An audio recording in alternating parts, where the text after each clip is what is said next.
everyone, my name is Phil and welcome to Phil Does 3D. I'm a multimedia and 3D artist and I stream live on Twitch on Mondays and Tuesdays at 5 p.m. Pacific time in the US, which is midday in Australia or 1 a.m. if you're in the UK. If you do miss the live streams, you can catch up with the premiere event streams on a Friday and Saturday at 2 p.m. Pacific time in the US, which is 9 a.m. in Australia or 10 p.m. if you're in the UK. I don't know what's going on with Twitch this morning. I can't get the transcoding to kick in. Every time it kicks in, my stream shows it's not being live. So, Twitch, good old Twitch. Anyway, I hope you guys and girls are well. I didn't notice my stream going on over here. Anyway, let's close that down. No transcodes for me, Smurfberry, that's right. It's really weird. I can get the transcodes to kick in, but when I do and I refresh my Twitch page, it shows as not being live. So I don't know what's going on. The only way I could get my Twitch page to show as being live was to have no transcodes. So I don't know, Twitch may be doing something behind the scenes as usual. I didn't check their Twitter support page this morning. I normally do before I stream. So maybe they've mentioned something in Twitter support, but maybe they haven't. Who knows? No transcodes. I'm sorry, guys and girls. You're going to have to watch me in 1080p. Because, yeah, otherwise my stream shows it's not being live at all. So while we can get transcodes today, it's no good to us because Twitch shows my stream as being offline. Anyway. There's always something with Twitch. Seriously. I don't know what's going on at behind the scenes at Twitch, but yeah, there's always something. We're going to be working on the model we're creating inside of 3D Studio Max. I want to create a new rotunda terrace model for my store, my 3D store. So that's what we're going to continue working on here. And what I've been doing is I'm taking photogrammetry objects and I'm recombining them into a new 3D model. Because why not? I do remember if you do have any questions, please feel free to pop into chat and ask me as usual. If you just want to watch though, that's completely fine. We're very annoyed about this transcoding business. Anyway. Alright, so what's going on here? All I've done since yesterday's stream was I jumped back into the photogrammetry software Reality Capture and used the same photo set we used for this model here to capture this statue. And all I did was capture two sections of the wall. I've done that because I want to create something interesting with this statue. We can't use it as it is because it looks a bit weird. We need to incorporate it a little bit better into our design. So that's the plan. Okay.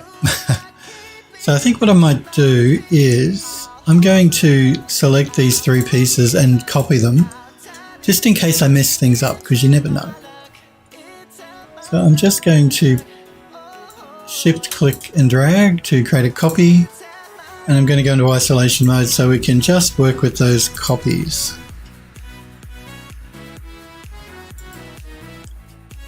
And this way if I mess things up, I've still got my original models.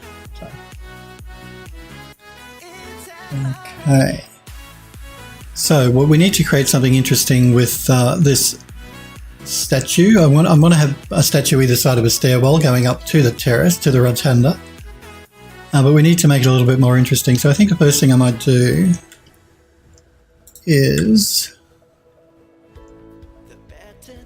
delete some polygons. We'll get rid of the ones from the side. Again, I haven't done any poly reduction yet, and each of these pieces is like 10 million polygons, so we will do some poly reduction soon.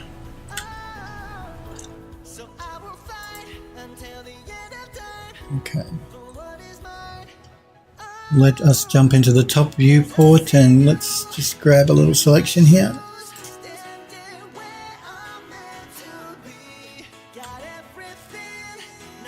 I'm going to...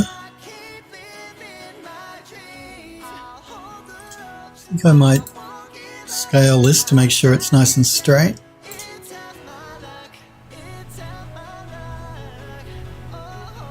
Come on, Max. And then we can delete them.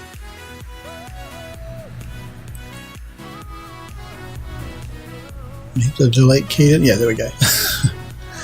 Just taking Max a minute or two to work out what's going on. Okay, and let's grab the ones along the top. Let's just go a little bit closer.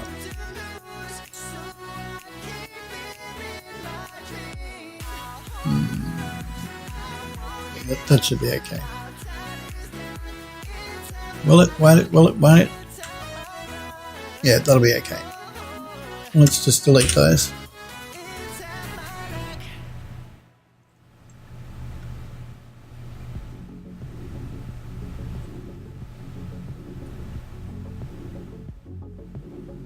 There we go. Now we just have our statue to worry about, that we can start working from there. Alrighty, let's jump into our left viewport.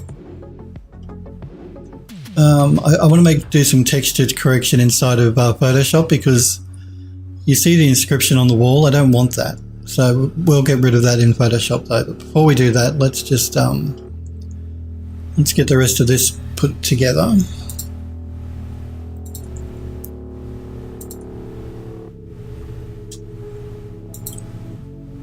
I'm just going to move this over here and move it back. Okay. Now my no, I won't. I was going to say I was going to move it up, but I won't do that. Now I need to position it. So I want, what I'm looking at here is I'm looking at that pattern here on the wall to decide where I want it to be.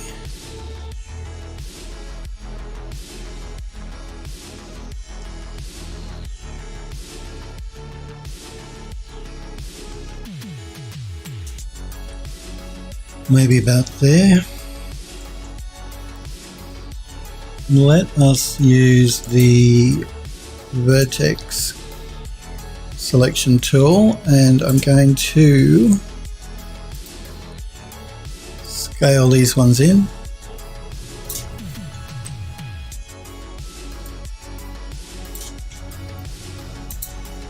And just move it back into position.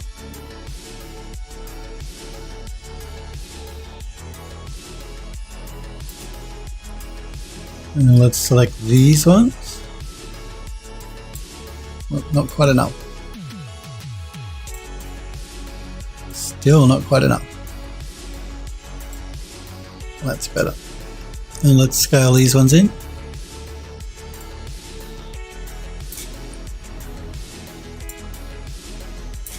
We're going to be doing a bit of a cheat with this section of the model, with this piece of photogrammetry. I'll show you what I mean in a minute. Okay, let's deselect that. And let's just move it back out again. Okay, I missed it just here and here, so I think what I may have to do is I may have to undo those, because I want this pattern here, these three pieces on the wall, to be evenly spaced, and at the moment they're not, so that's not going to work for what we want. There we go.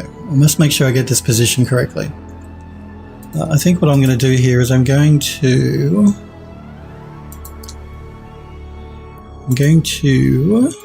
make that see-through, so now I can get a better look at the piece behind it, which is the one I'm trying to match up to. I should have done this to begin with. So I just want to make sure I move it so it's about evenly spaced. Maybe we'll move it over just a little bit more.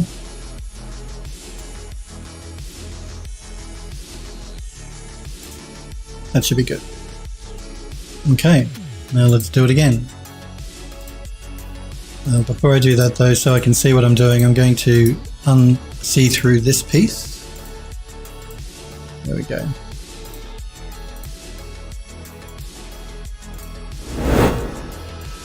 And make our selection. Do our scale.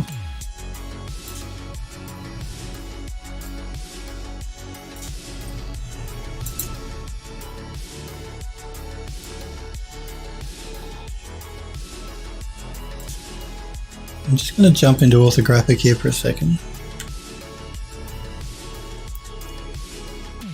Yeah, while I've got it selected, I'm also going to delete those spaces, I think. Oh, actually, no, it doesn't matter. That section's not there, so that's cool. But we'll have to do it on this side. So let's jump back into our left viewport.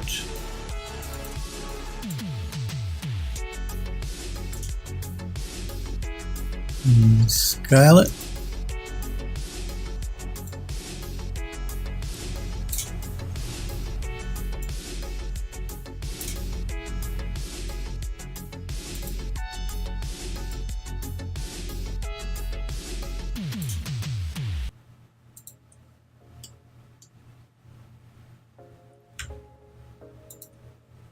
Wrong one.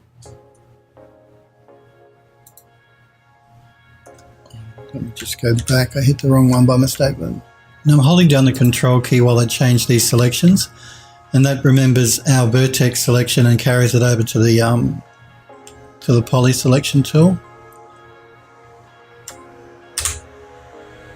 And just deleting those side pieces because again we don't want them. And we don't want the back piece either, so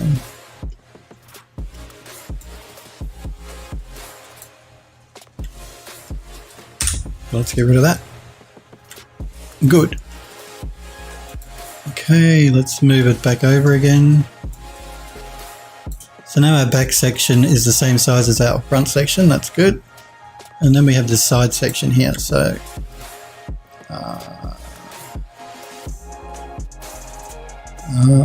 just trying to work out how wide I want the side to be. I think the first thing I'm going to do here is I'm going to rotate this 180 degrees.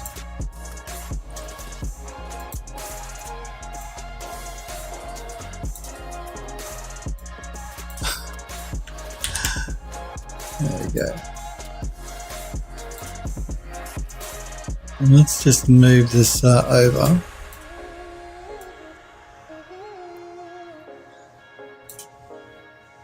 And check it out here. So this will sort of give me an idea, a better idea of how wide I want the side pieces to be. I was going to say that's too wide, but I don't actually think it is because we want these to be sort of substantial. I don't know what you're really going to, what I'm calling these. These are like the sculpture is in the front, and I'm going to make it like it looks like a large column is it behind the statue. So let's leave this piece the size it is, and we'll see how we go. But we do need to get rid of those side pieces as well. So let us make a selection here on the side, maybe a little bit less than that.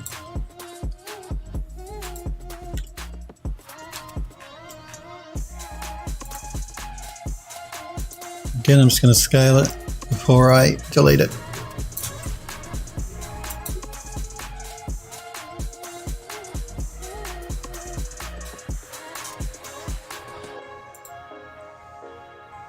The technical term is thingies, Smurfberry says. That's exactly right. Thingies. Oh, look at that. Look at that. I've already removed that side, so I didn't need to do any of that. Good one, Philip. It's the other side we want. Thingies. Yes, thingies. Thank you, Smurfberry. Let's make a selection here. Just do a scale to make sure it's nice and straight. That's the side we wanted. Hold down the control key and select and then delete. Okay, and now we just need to select the back piece.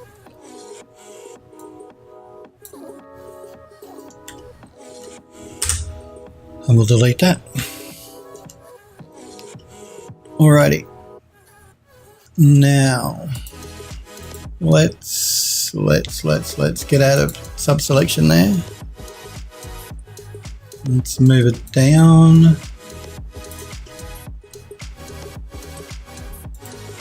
We'll rotate it around. I'm just going to reset my pivot here so it's in the middle of the object, so it makes it easier for me to work with. There we go.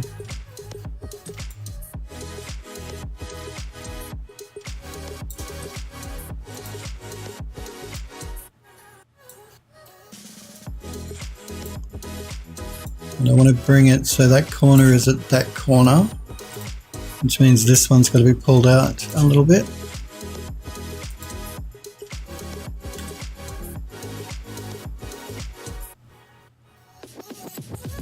Okay. Now I know what you're thinking. You've got these big gaps down the side. Now that's true, and that's why I said this is going to be a bit of a cheat. I'm going to have to come up with a way to hide those. So the first thing that I want to do is make sure it's lined up correctly.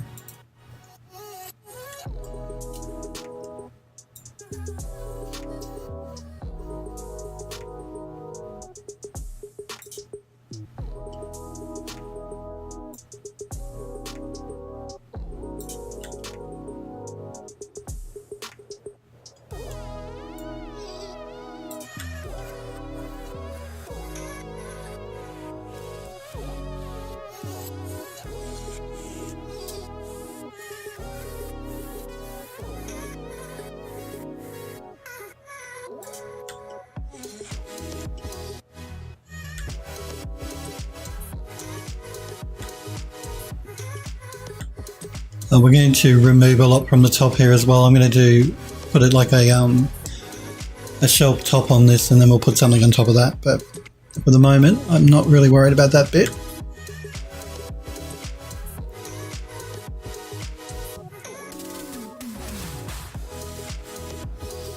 Okay, let's duplicate that for the other side.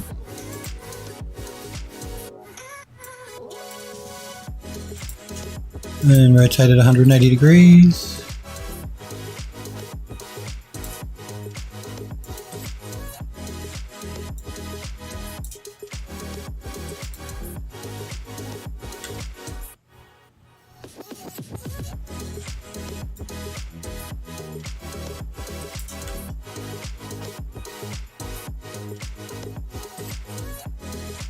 And we've just got to pull the back piece out a little bit.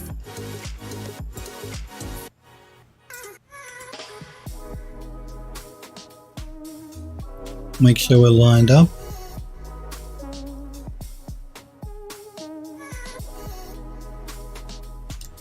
Okay.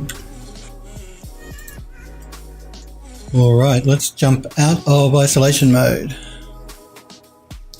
Just 2 secs, guys. My phone is going off. I don't normally touch it during stream, but there's a project that's going on at work, so I'll just grab my phone and put it over here. Might be 2 secs.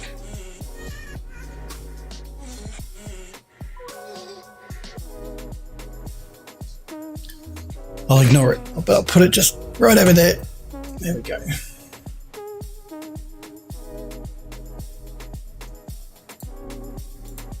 All right. Okay, so what are we going to do with this this piece here? I think what I'm going to do is I'm going to start by duplicating the top of this this rotunda. So I've got a copy to work with. Because I quite like this decoration, this staghorn decoration at the top of the columns, and it'd be cool if we could incorporate that some way into this statue thingy, just sort of like to tie them together a bit better. Let's see if we can do something with that. So again, I'm going to jump into isolation mode so I'm not confused with everything else going on.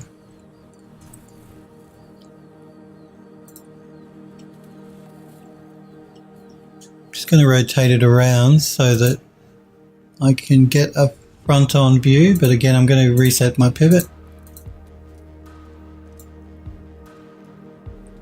like that. I want to be just looking at one of these columns. I'm not really interested in the rest, just one. We have done poly reduction on this, so let's get rid of some polygons now.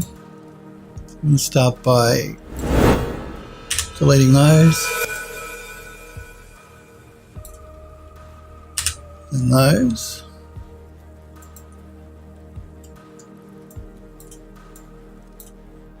I don't want the one at the back, I just want to concentrate on one of them.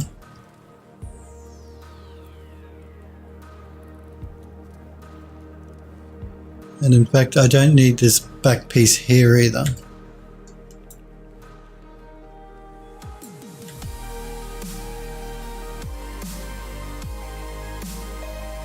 So I should really do this here in the side viewport, it'll be better for a selection.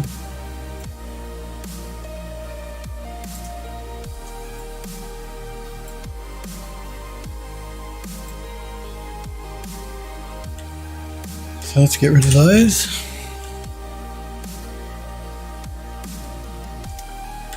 Alright, now let's go into vertex mode.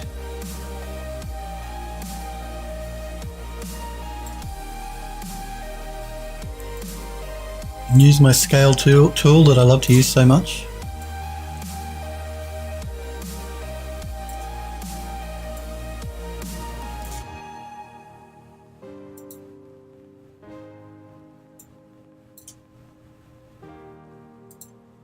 That's just so I can get a nice clean edge. Makes it easier for me to work with the model. Okay, so we've got this little column piece here with our nice decoration on it. Let's jump out of isolation mode. I've got that selected and I'm going to select those and jump back into isolation mode. Let's reset our pivot.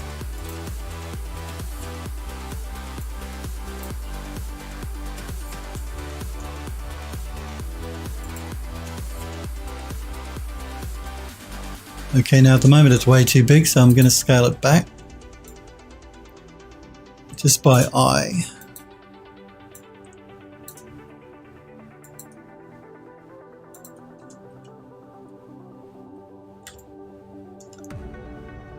Alrighty, let's rotate it around.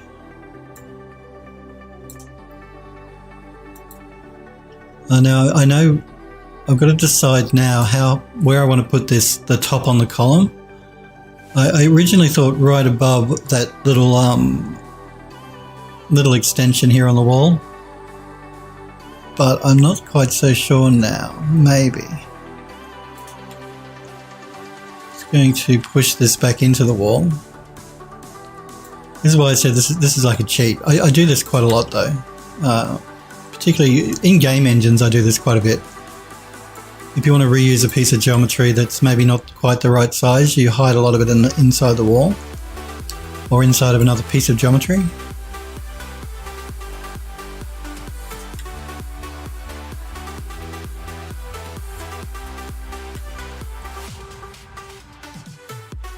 Now we're taking something that was never really meant for this wall and trying to use it, so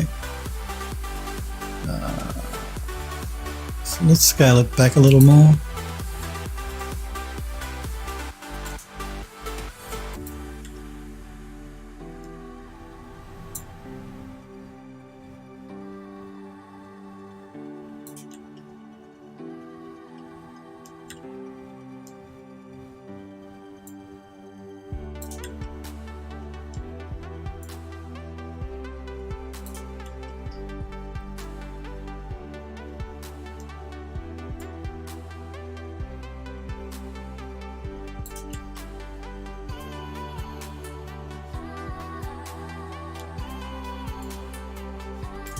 Just want to get that positioned about on the corner.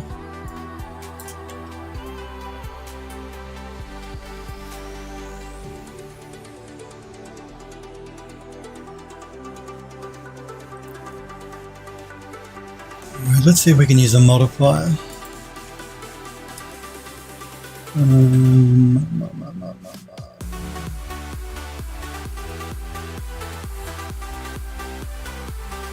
Don't have it on a hotkey. I usually have my bend on a hotkey, but I didn't for some reason.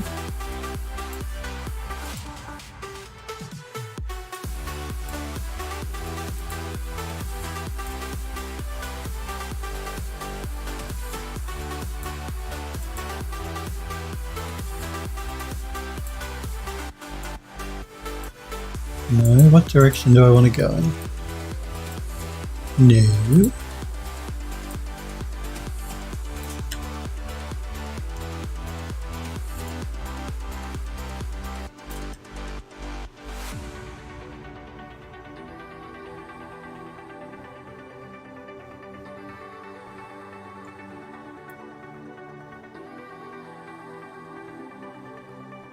Might just push it in a little bit more. I might just scale it down a little bit more.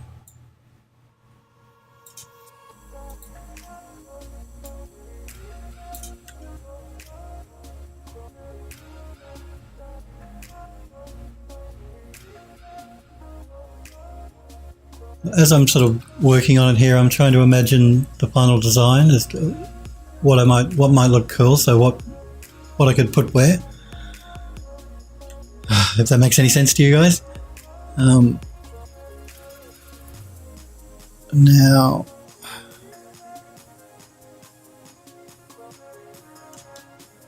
let's do a non-uniform scale, make it a little bit taller. I'm sort of looking at the top of this section of wall here as to how high I want it to go. I think I need it just a little bit taller. So basically what I'm doing here is I'm trying to match the top of that to the top of that ledge and the bottom of that to that edge of the ledge. Jump into my side viewport here, it might be easier.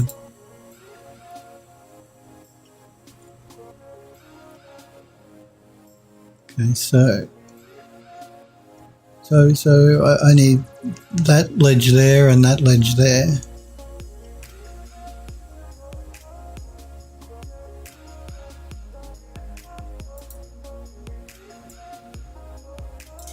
It doesn't have to be exact, but as close as sort of we can get it would be good.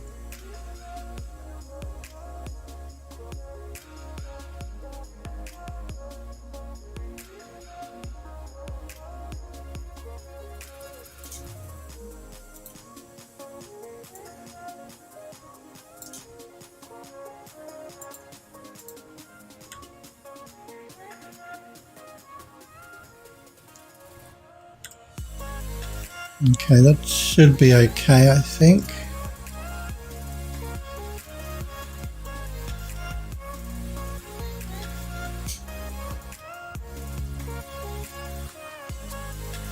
All right, let us shift click to copy it. I'm just going to do a mirror on this.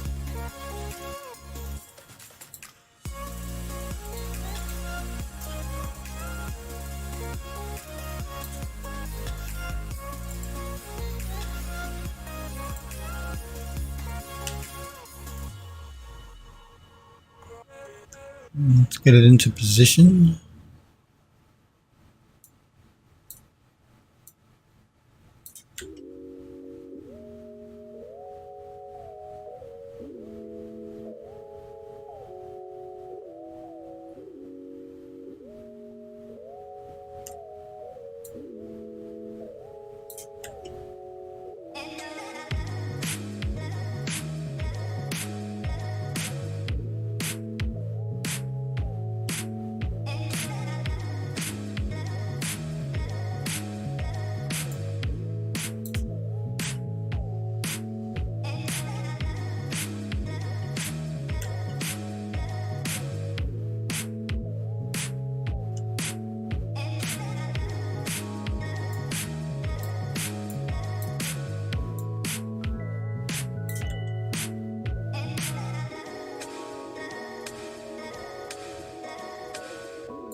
Okay. Let's copy it again.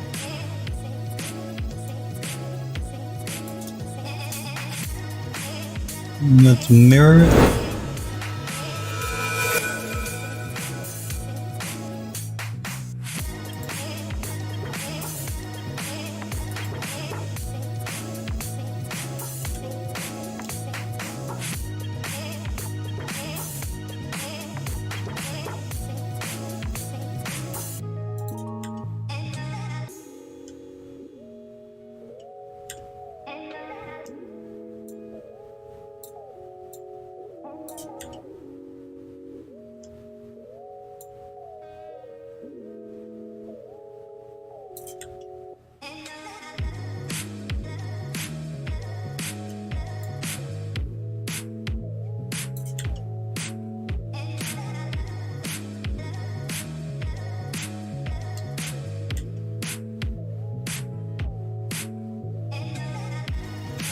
Let's make another copy.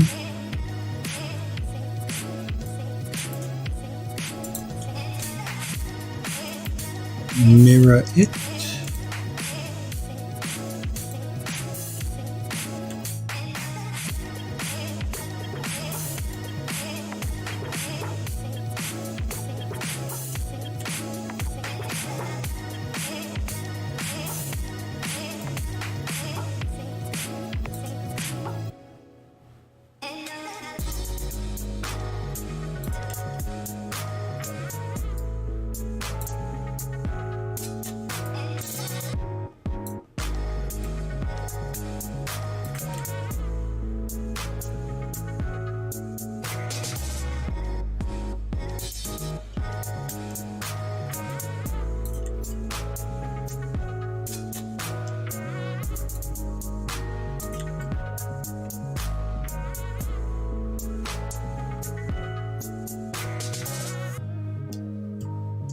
I think I might just push this back wall in a little bit more. Wrong wall.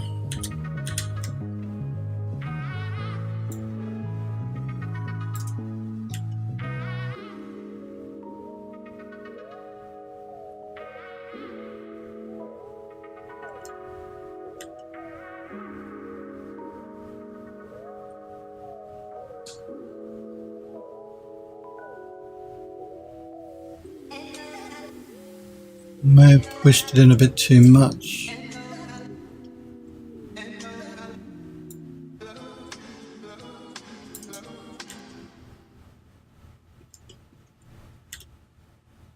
I just want to make sure the columns are actually intersecting the wall here.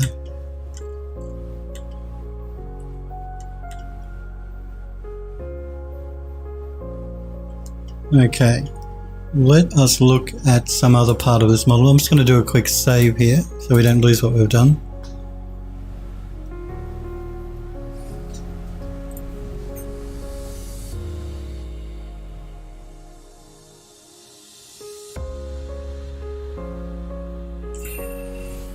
Remember, it's like 10 million polygons, so it's going to take Max just a minute to save it out.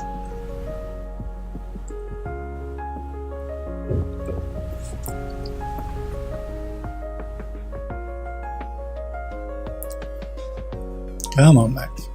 You can do it. There we go. Let's jump out of isolation mode. And let's look at something else. I'm going to look at these... Before I do that, I'm actually going to look at the columns. I'm just going to duplicate one of these column pieces.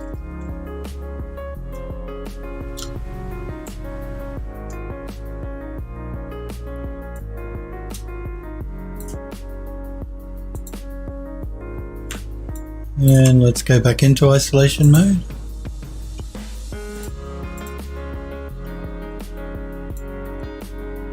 Let's move our column piece into position.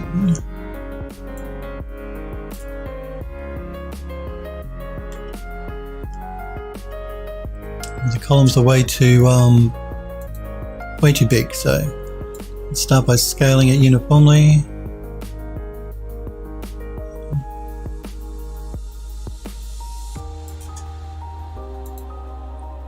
Remember, any of these pieces, that you see in Max here that are just a standard plain color, we have to take those into Substance Painter and Mari and texture them up. So they're not going to be pink in the final model. They're only pink at the moment because I haven't textured them yet. And I like to use a plain color because when I'm modeling, it's really easy then for me to see what still needs to be textured and what has and what doesn't. So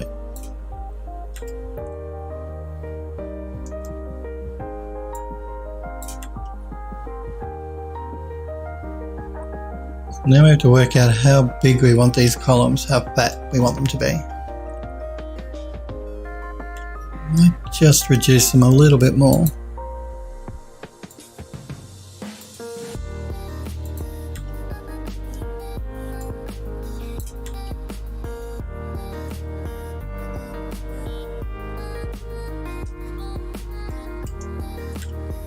Alright, now I'm trying to... Were these a group? I can't remember. No, they're not. Okay. Now these were already texture mapped, but I'm going to do a stretch on this now, which is going to stretch the UV map, so we're going to have to re-texture map them. It's not a big deal, it's easy and quick to do in Unfold 3D, so I'm going to collapse the stack. Go into vertex mode. Maybe grab those. Let's jump into our side view.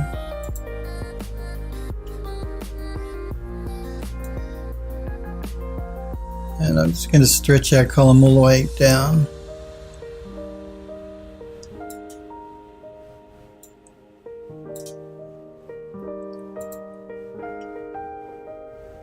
Alright. Now the problem we're running into here is we have this, the bottom of the wall sort of juts out. It's not completely straight. A couple of options here. We can either make the wall straight, or we can increase the size of our column.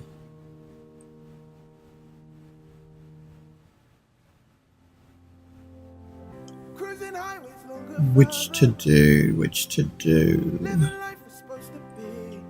We could even do something else a little bit different again. In fact, let's finish our column up here just before the wall starts to jut out.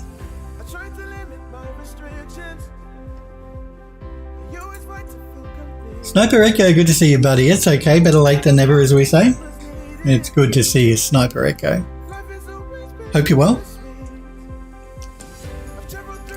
So yeah, what we'll do, I think, with this column is we'll finish it up just before the wall starts to jut out.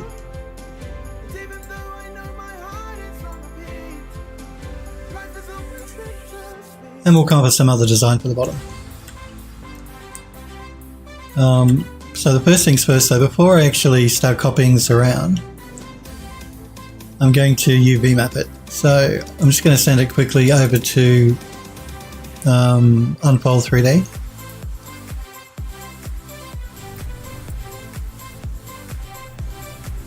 And let us see what it wants to do here.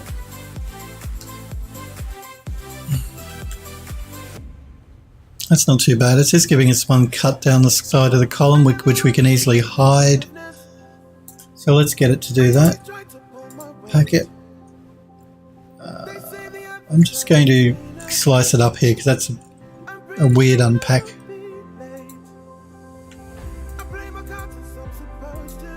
So I'm just going to make it just a little bit neater by... They move everything around on me all the time. It drives me nuts. Where's my cut tool? There it is. Let's repack it.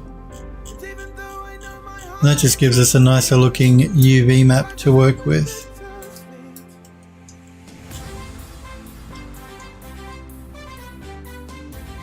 Okay, let's send it back. Okay, so now we've UV mapped it, we can duplicate it for the other 4 corners or the other 3 corners.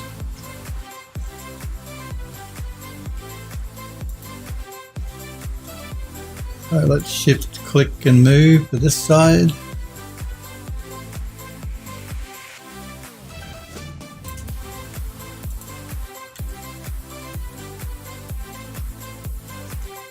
Let's do the same for the back.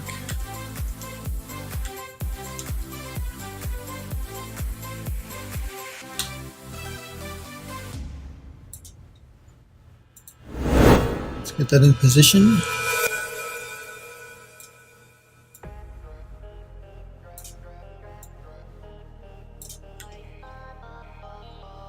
Again, we'll get rid of this text inside of Photoshop soon.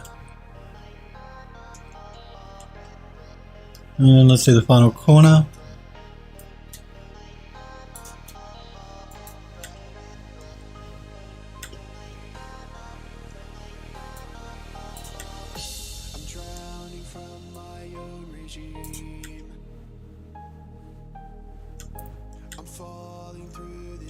Okay, now what are we going to do with the bottom here?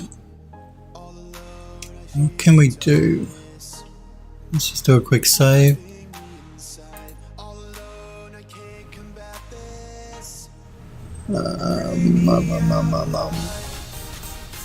we have a couple of options. We can do another fatter column underneath of the thin column.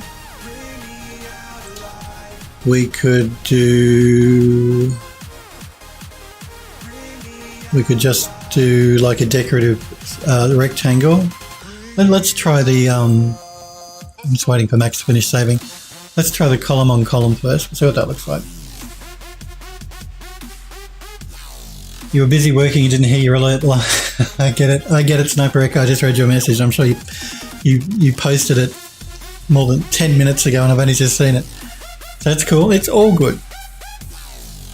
Yeah, so let's duplicate this column. Let us scale it.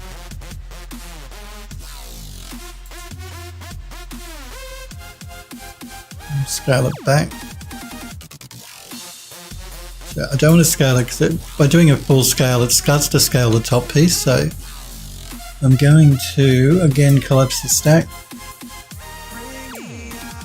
and again we're going to move it this way, squish it this way. Jump into my side viewport.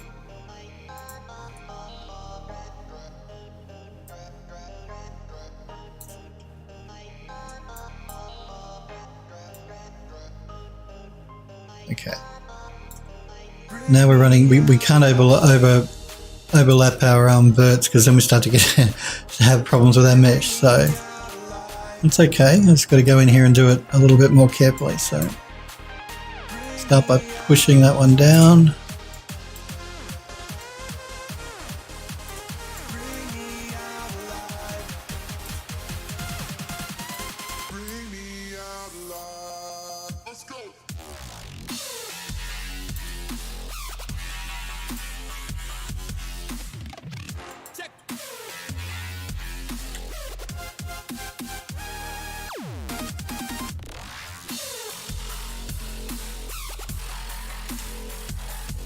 Now again, this is what I mean by when I like just to play with shapes in Max to get an idea of what design I think looks cool. Some things will work, some things won't, but it's just, I find it easier to work this way than trying to do a sketch and work to a sketch.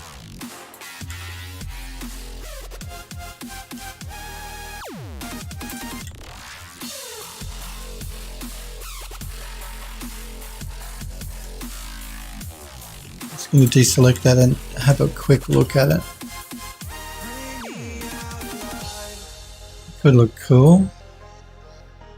Well, let's duplicate it for the other side because it'll be better for me to look at it in symmetry as opposed to only on one side.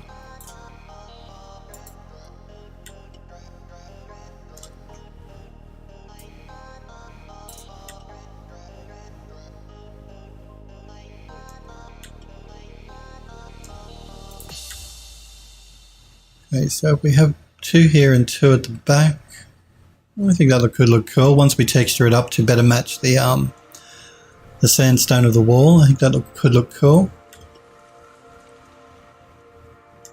So let's move one to the back.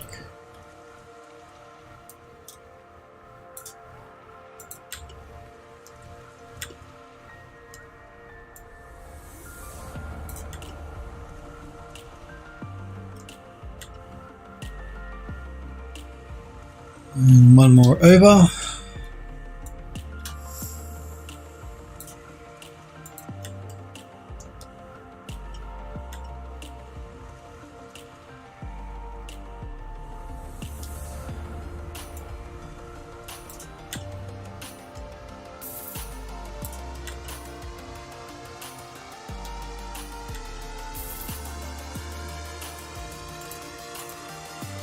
Just going to reset my pivot so it's in the middle of the object.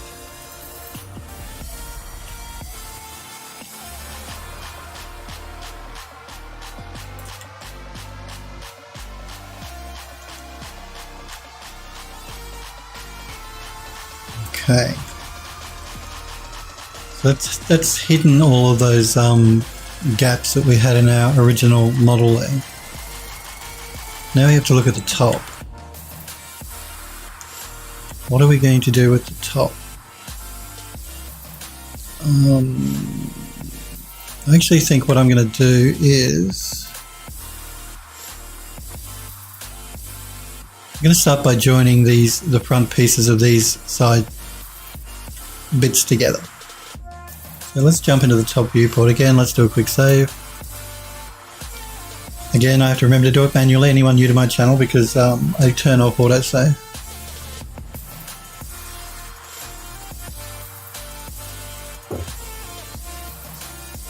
And Max takes a little while to save out because these pieces are really high poly. We'll have to do some polygon reduction on them soon.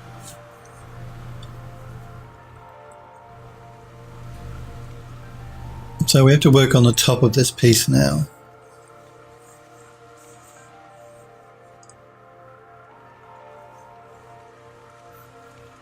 And I think, yeah, the first thing we're going to do is we're going to try and join up these pieces, these corner pieces. So if I jump into my top viewport, the good old box model here, let us create a shelf that goes maybe like, I want to make sure it goes far enough back that it goes inside the model.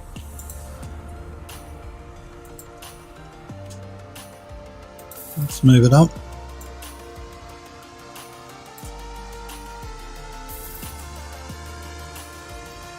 And let's make it thicker.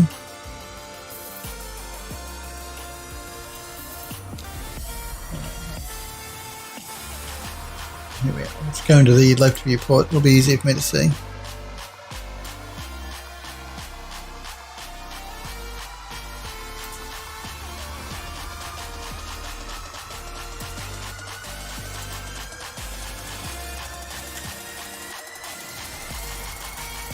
Okay, now I do want this piece to stick out past the edge here. I want it to be wider than these pieces. It'll make it for a more interesting looking model.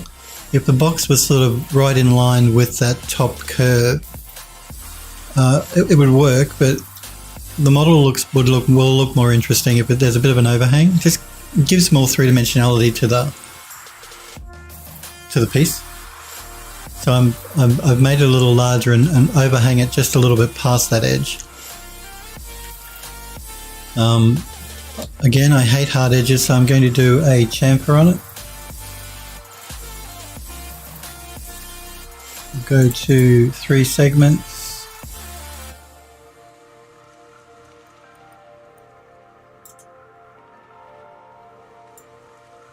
Just want to smooth out that edge a little bit.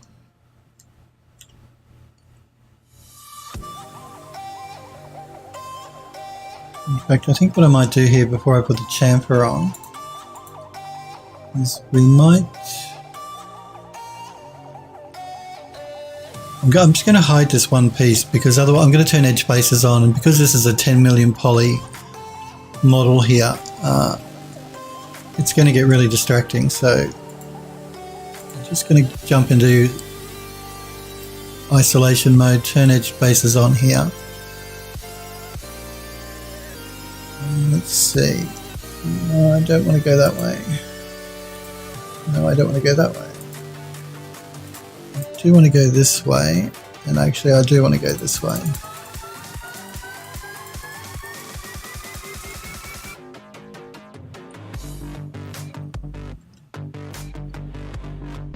Might get a 16 and...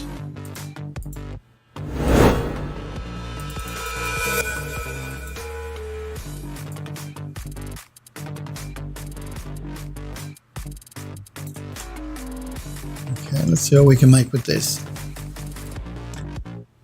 Let's go into Edit Poly.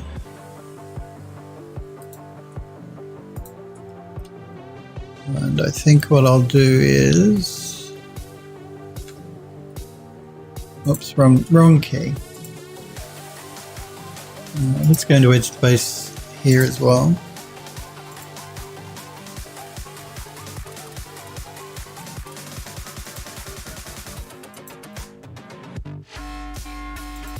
Just want to make sure I square these up a little bit. It'll make my life easier if we have squares as opposed to rectangles.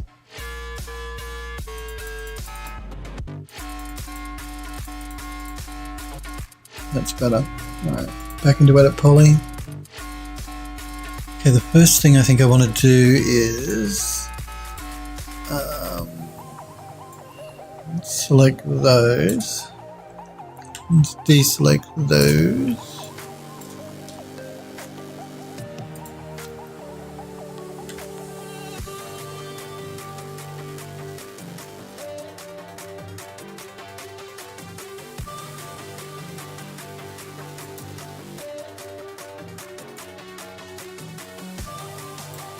No, I don't want to do that. Let's have a look here. Let's look at the extrude tool.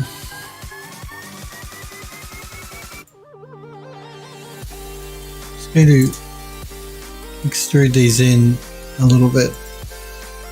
Minus 0.11. Still a bit too big. 0.08.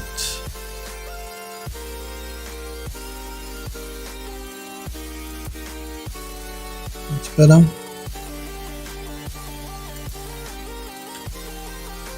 Okay. Let's jump back into our left viewport. And let's select these ones.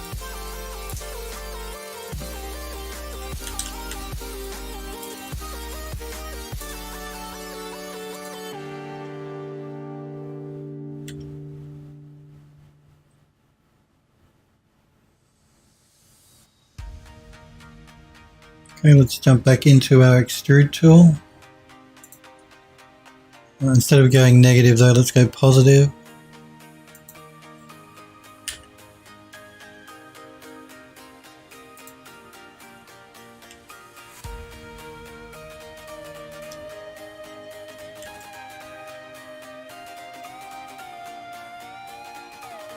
That should be good. Alright, let's turn off edge spaces because we don't need to see them now. We might keep it on in this viewport.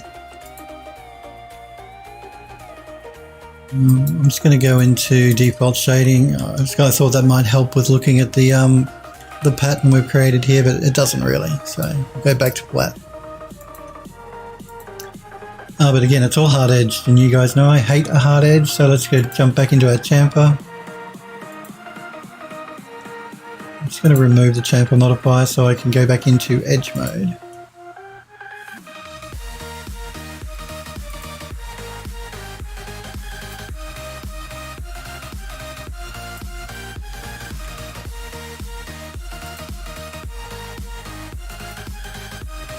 I'm just selecting the edges I want to chamfer.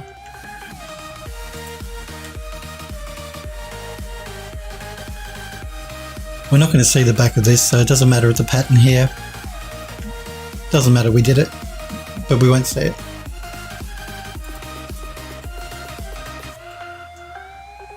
I could probably not even chamfer those, but I will just in case it causes problems with the chamfer tool if we don't include it. This one as well.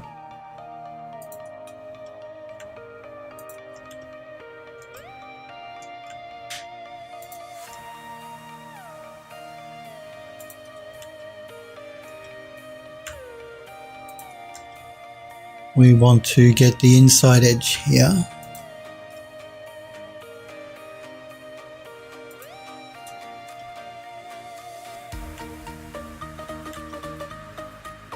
And the inside edge up here. As well as the outside edge here.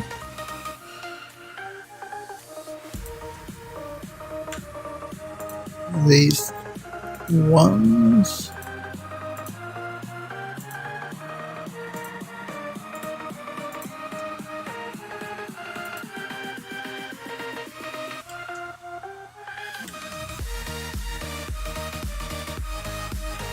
I know it's a little hard to see the red selection on a reddish coloured box, but hopefully you guys can just make it out. Okay, so we got that, we got that. We need to get this edge.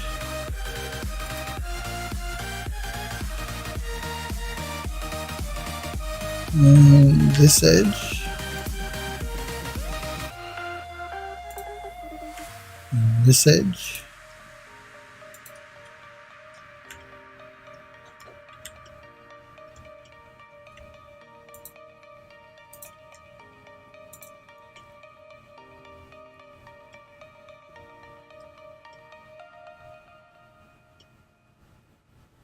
Got those, got those, got those. We do have these edges on the back, but again, we don't ever see the back here, so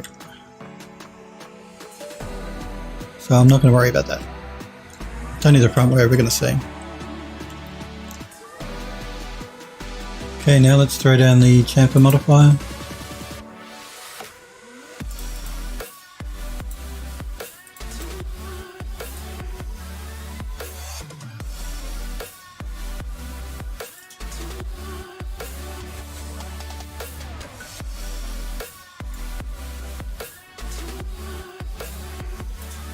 Just going to turn off edge faces so they don't get in the way. Yeah, that's just a visual effect in max of the shadow. It's nothing to do with the polygons. The polys are fine. It just maxes low viewport shadowing.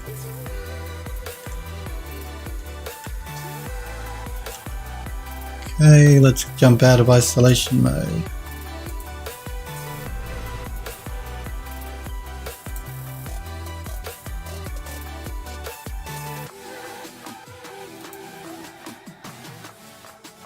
I just threw another poly down there to get rid of the selection of the edges. Okay, so if I sort of angle it so you can get a bit of a shadow, you can see we've got a bit more detail happening here. So when we texture it up, it'll just be a little bit more interesting.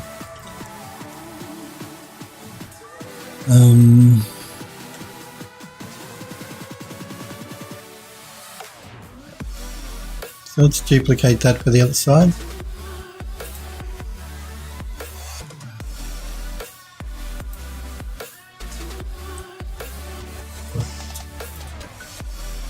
Remember, we have to rotate it around though because we didn't chamfer the other edges, the other side, so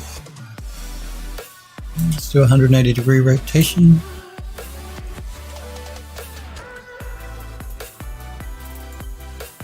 Pull it forward.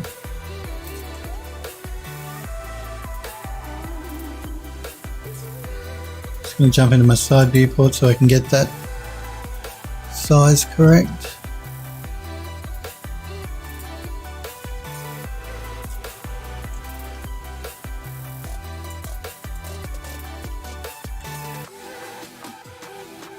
And let's duplicate 2 more for either side.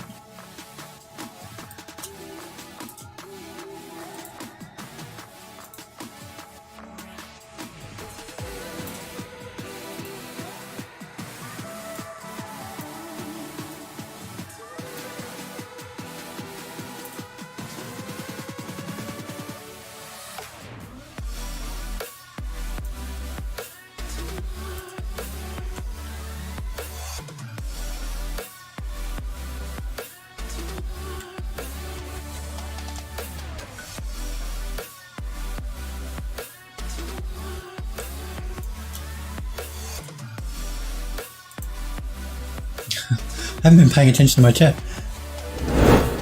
Mercury says, oh, you're talking Sniper Echo, that's cool. I see that you posted some stuff in Discord about the cloud stuff. I think Mercury. I think I noticed that. Quick Draw actually it was. Okay.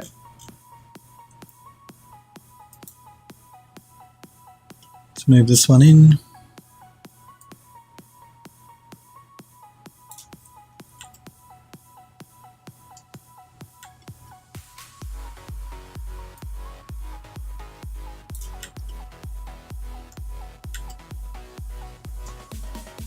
All right, now I'm going to jump into the top viewport after I do a save. We need to put a cap on this which is what I'm going to do now. Or a shelf. What are we going to call it?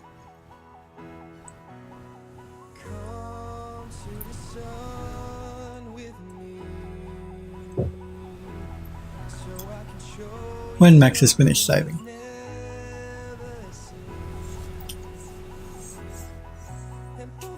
You guys got anything interesting planned for the weekend? You doing anything? I don't think I'm doing anything. I might just watch a movie or two, I think. I don't think I've got any projects I need to catch up on. I'm still doing a couple of commissions I'm finishing off, but aside from that, I think work is pretty quiet. We are going to go into the line tool. How do I want to do this? Okay, so I'm going to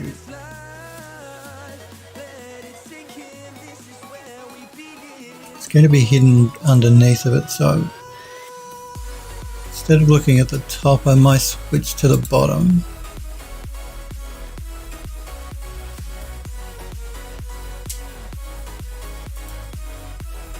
Just so I can see what I'm doing with my line tool.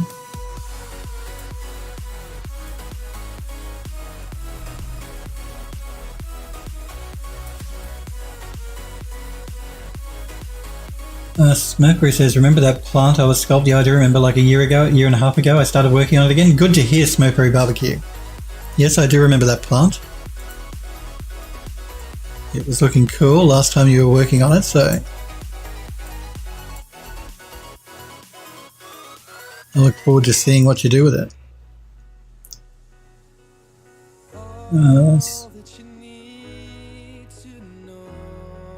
You pocketed some more this weekend, Smokeberry? Good. Good to hear.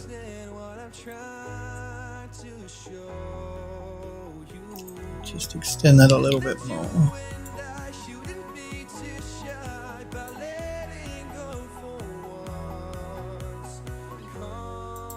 Yeah, no, I do remember the plant. Like I said, it was looking really cool.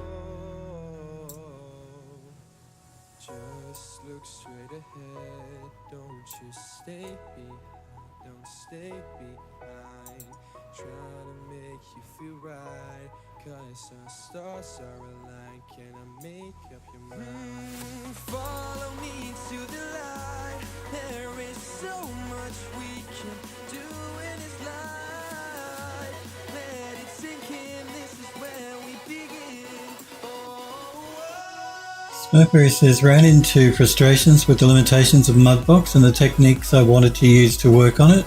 A Mudbox update partially fixed that, and I found some workarounds so that I think I can work on it and do it properly now. Well, good to hear. Yeah, I do remember not that long ago they added dynamic subdivision and stuff like that to Mudbox, which is a really cool addition.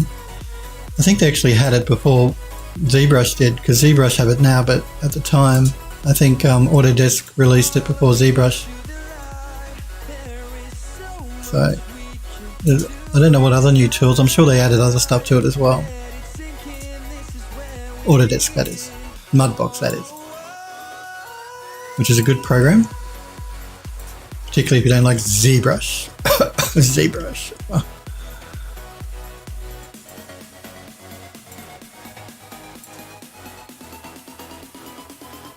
Smokeberry says, I'm like James Cameron, the technique doesn't exist to do what I want to do. You've got to create the technique. If it doesn't exist, you've got to create it. That's right. That's what he did with the cameras he used, wasn't it? James Cameron, when he was doing Avatar, he didn't have the cameras he wanted, so he invented them. Smokeberry says, nope, ZBrush beat them to the punch because Autodesk more or less abandoned Mudbox. I thought dynamic subdivision was in Mudbox before it was in ZBrush. Again, I am probably wrong.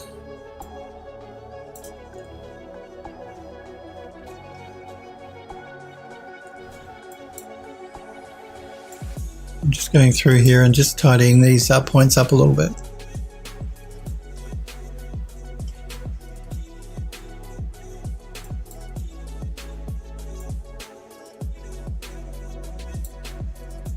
They don't have to be exact, and in fact they're probably better if they're a bit bigger, but we can scale it after the fact, so that's okay. Just so long as they follow the general shape of the top of the thingy. Okay, let's jump back into the top viewport.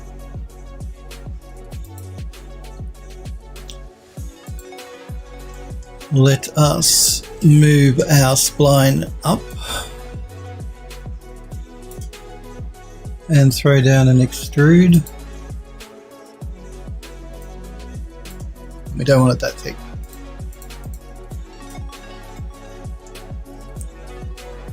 Let's move it down to where we want it.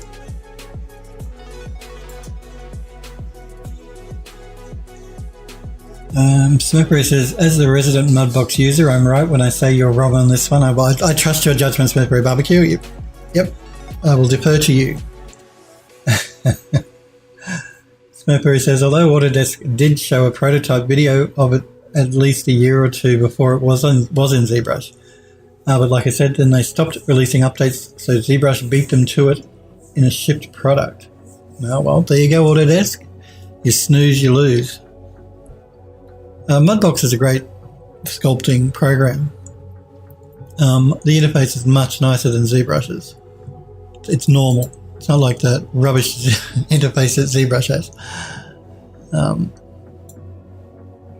It's a shame that Autodesk don't have a habit of doing that sort of thing. They either make stuff or they buy another company that makes stuff that they incorporate into their software, and then they don't develop it anymore.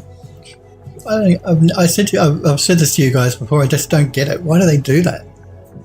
It's weird. Why pay money for something and then just let it die, or just don't develop it? Vaporware receives 0 points, Smurfberry says. That's right. That's exactly right. I'm going to scale this up. I'm going to do an iterated poly down just before I do the scale.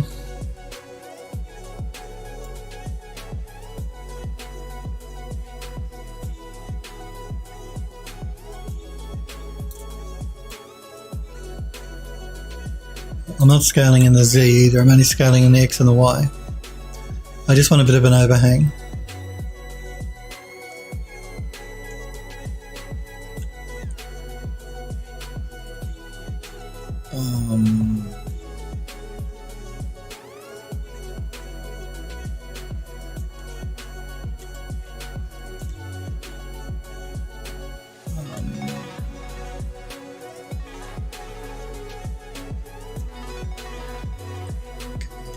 Just looking around the model for little holes. There's sort of one here. That just means we haven't positioned our corner piece quite properly on that corner. So let's do that. Let's reposition that.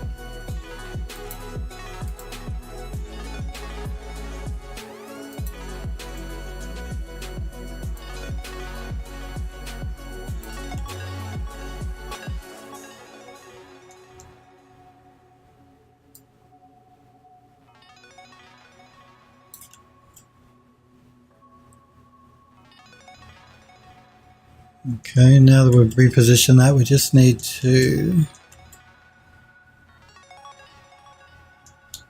reposition this a little bit.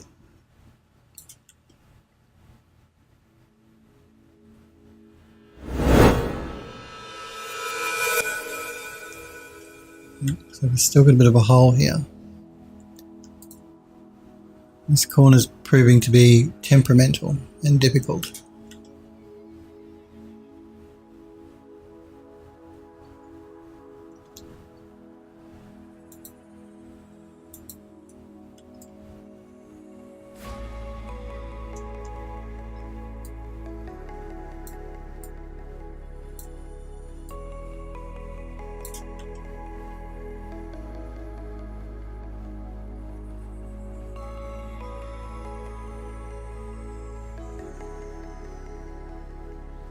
I'm just changing my axes here as well to see if I can find one that's going to give me a little bit more finer control.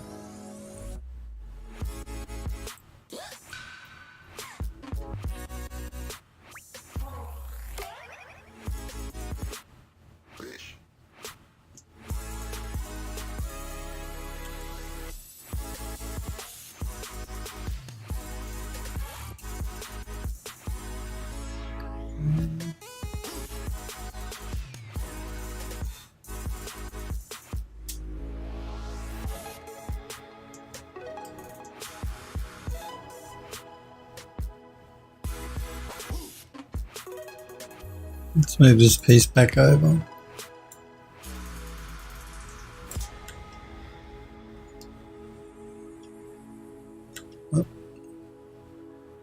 And it's getting a bit distracting with all these different coloured pieces everywhere.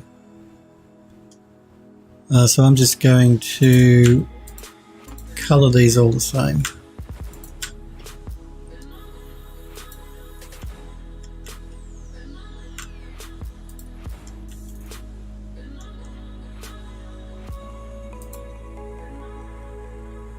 Let's all go with...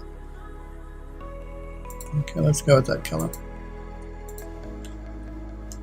Just makes it a bit easier for me to see what the top looks like.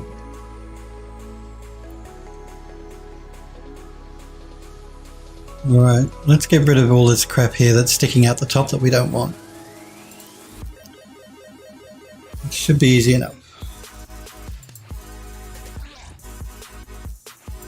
I'm going to vertex mode, just make sure I make the selection just below the top of the panel.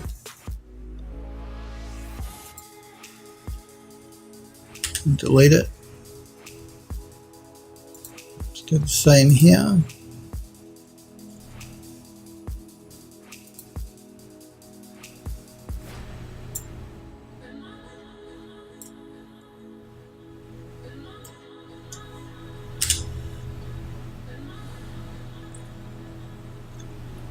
I did hit delete. I'm just waiting for Max to catch up. 2 pass for the program. Oh. Okay, let's do this one.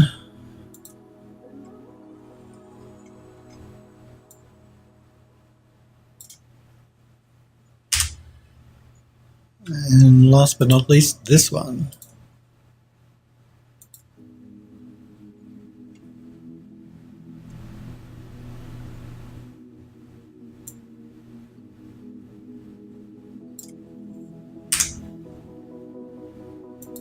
Okay.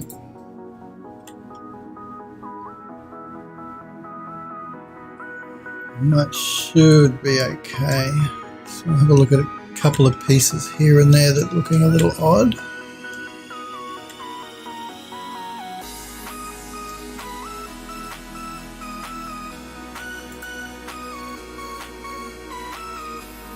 The bend is at 106.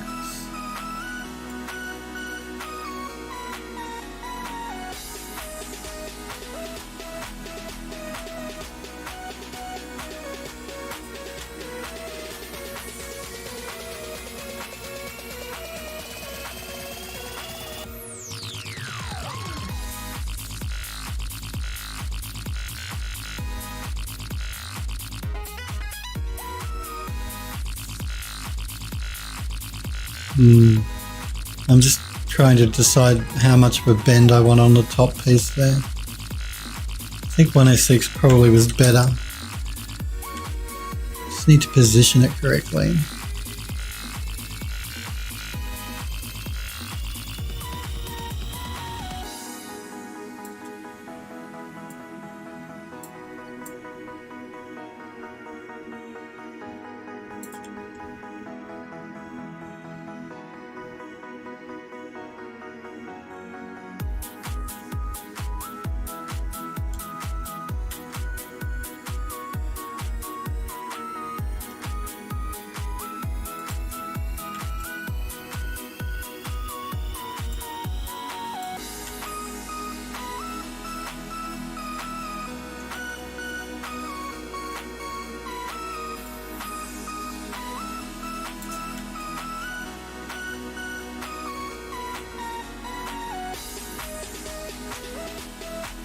Move our columns over.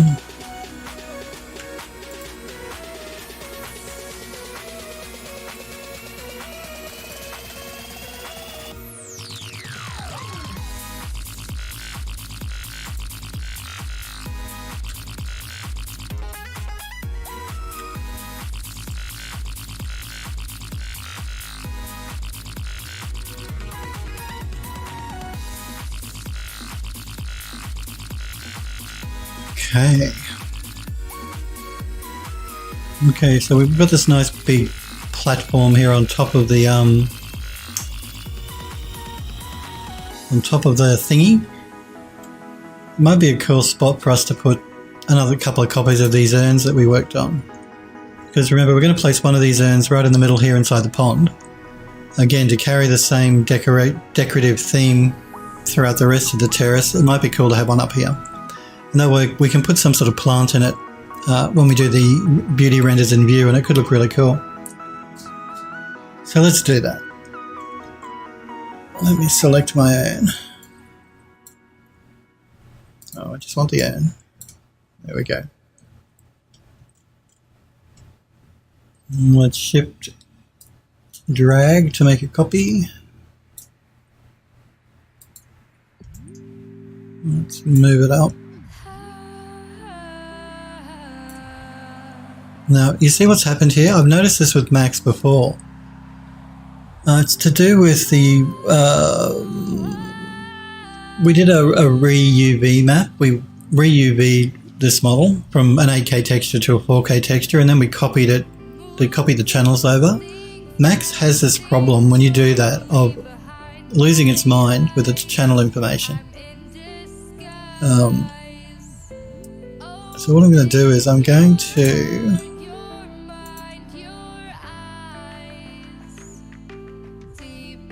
Where's my channel info?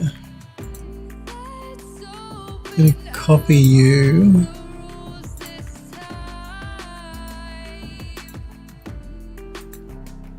All you have to do is just recopy the new channel. Basically what is happening is when you duplicate it in Max, it's not duplicating the channel info for the UV map. Easy enough to fix though. I'm just going to group these. It'll make it easier for me to move it around and not have to select separate pieces all the time. Okay, so what are we going to do with this urn?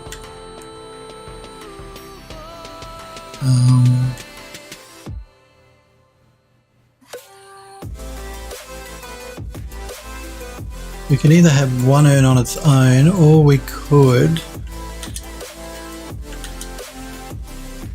maybe create some sort of interesting little pattern of urns around it. Maybe. Sort of making sure this is about the middle. Let's have a look.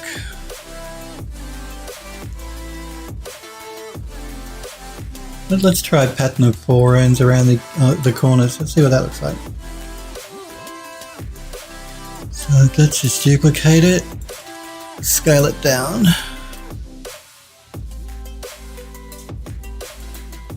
Move it over, maybe in a little bit. Make sure it's, again, you see what's happened with the channel info. Make sure it's down on the ground.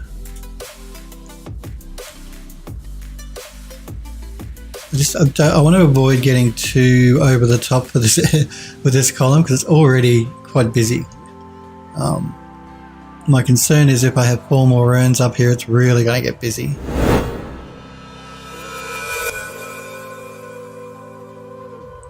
So I'm just placing one to sort of gauge in my mind's eye whether it's going to be too busy or not. I actually think it's going to get too busy. If we have another 4 urns up here, it's going to get too much. It's going to be too much. Remember, less is more. Always less is more.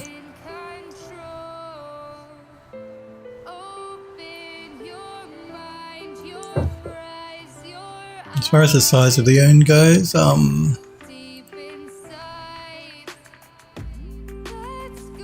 we don't want to make it any bigger, because if a person's standing beside it, it's probably would come up to, a person's head will come up to about there. So it's it comes up just below waist height or about waist height, so we don't really want it any bigger.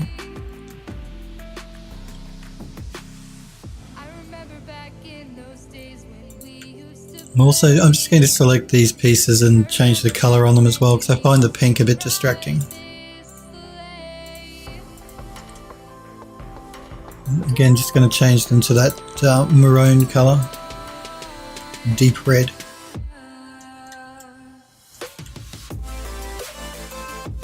Okay, so what we did was we incorporated that staghorn motif design into the column here, in the statue just to better tie the two pieces together so they don't look quite so separated, because they're from two different buildings completely.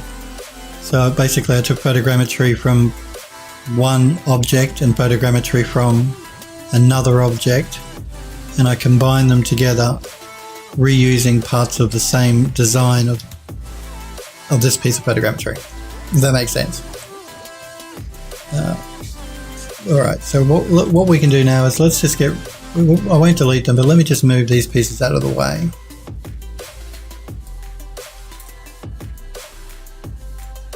Also just going to group this so it's easy for me to move around without moving different separate pieces. Let's pull it back towards the rotunda.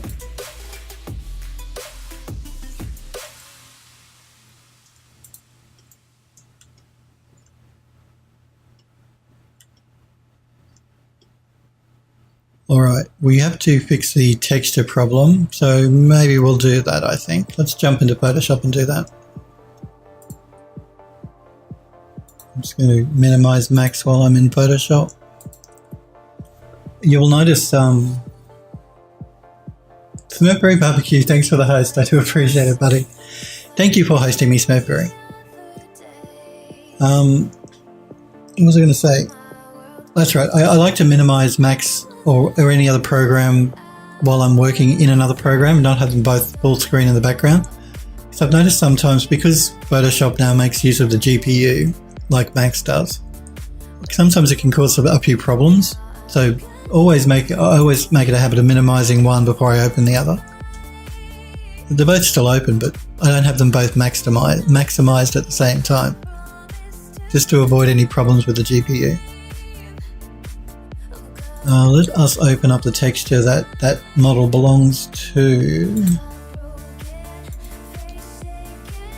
which will be in here, I believe. Side. Yes, side. And we can see the inscription on the wall, so we've just got to get rid of that. Let's do that.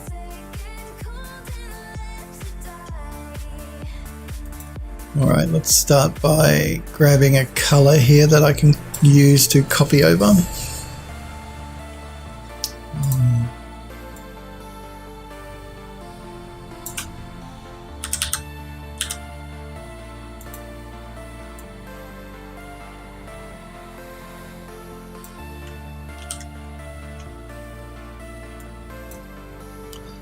I've updated the new version of Photoshop, and they've changed quite a bit, which I've had to turn a lot off. Like, they have this thing called the home screen now and all this sort of rubbish Adobe have put in. And they've also changed the transform tool. It used to be that you just had to hold down the shift key to do a uniform transform. You don't anymore, and I always get that confused. So if I don't want a uniform, I have to hold down the shift key. They sort of made it opposite to the way it used to be. Incredibly annoying.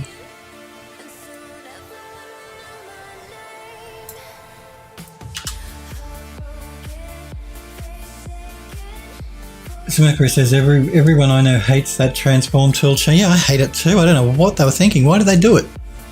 It's completely whacked.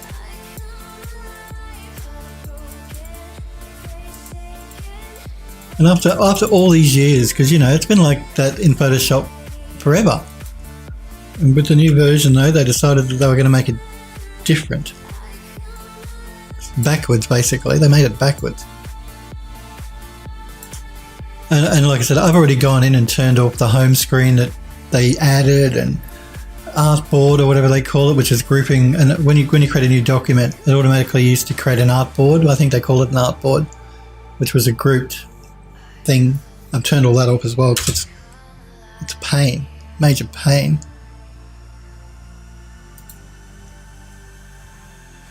These companies, they think they know better than their users. Microsoft, I'm looking at you. Autodesk, I'm looking at you. They're all the same.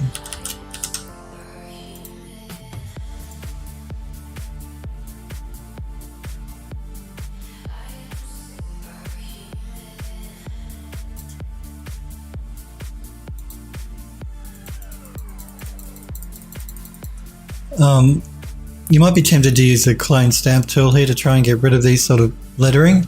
I'd avoid doing that because using the clone stamp tool in too small an area is going to start to create a repeating pattern that you're going to notice. I find the easiest way to cover this sort of stuff up is to grab sections from somewhere else in the texture map that are the same color or close enough and use that. So I could probably grab some from over here. Yeah. Again, I want to try and avoid grabbing sections that have marks on them like that because you'll notice that repeating pattern. So maybe up here because it's nice and clean.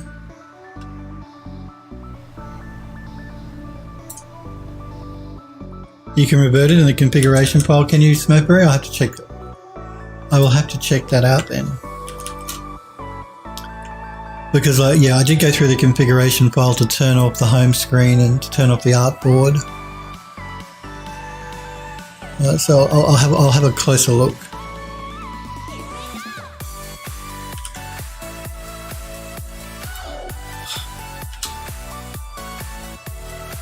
Every time. So used to doing it the other way. Just erasing parts of the edge here to get a better blend.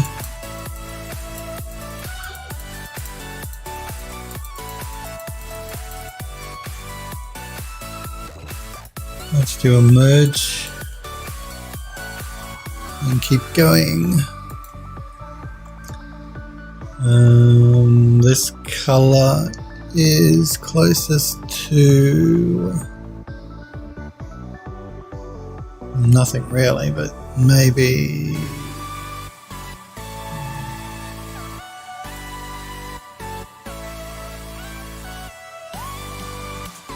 this one we're going to have a problem with. We're going to get rid of a lot of the detail on the wall, that rusty colour. Oh, maybe not. Maybe we can copy it from here. Let's try that.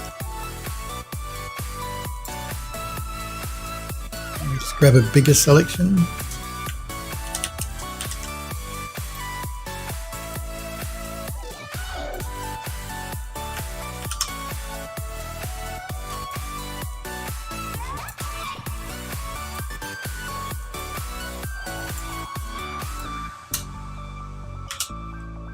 Again, let's do a blend and then I'll do a levels on it to get it to better color match.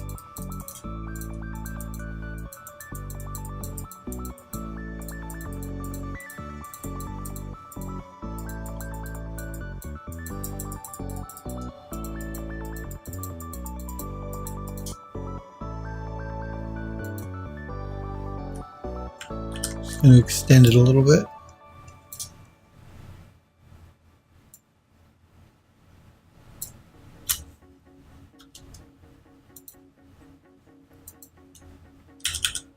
Reduce my brush a little bit as well on my eraser.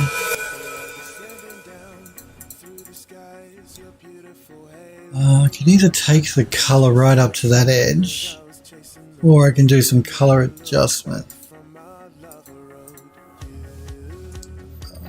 Let's adjust the color a little bit.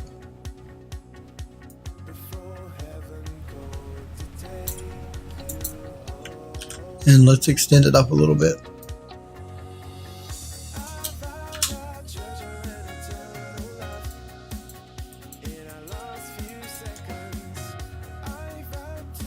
Okay, let's grab you.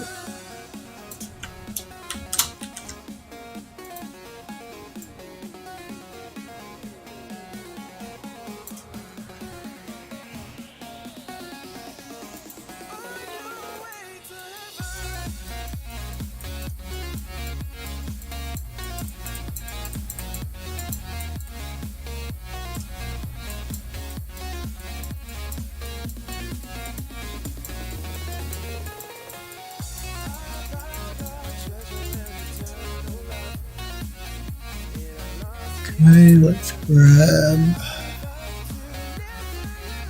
Again, I want to try and avoid sampling from the same areas too much that are near each other, because I don't want to notice a repeating pattern.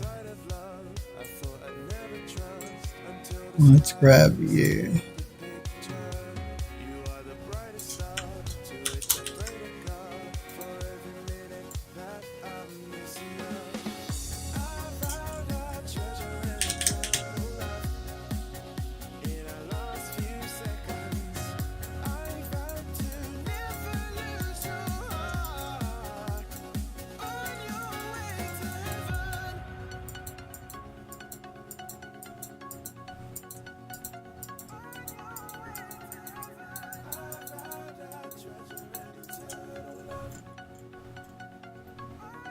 Right.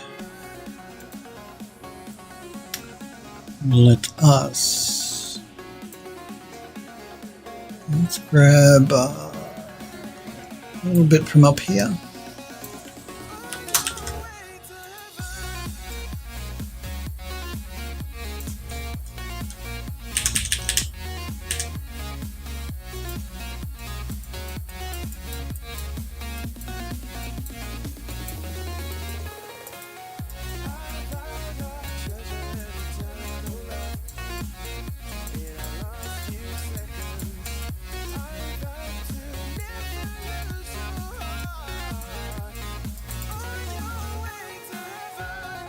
Jesus, lots of text on this wall, isn't there? I didn't realise just how much was there. Okay, let's grab you.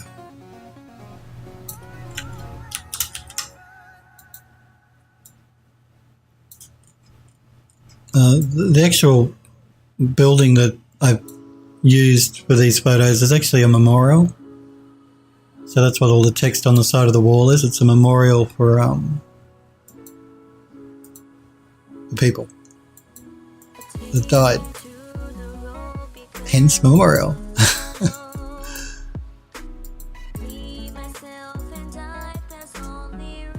Just going to levels this one, change the color just a little bit.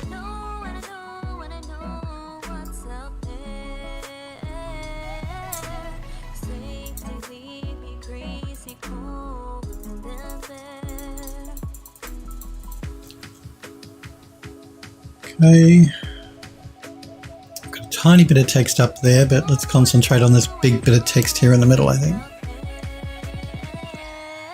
Color-wise, it's sort of this color down here.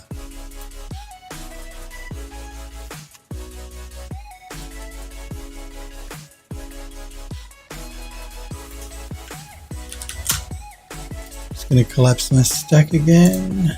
Oh. Merge all.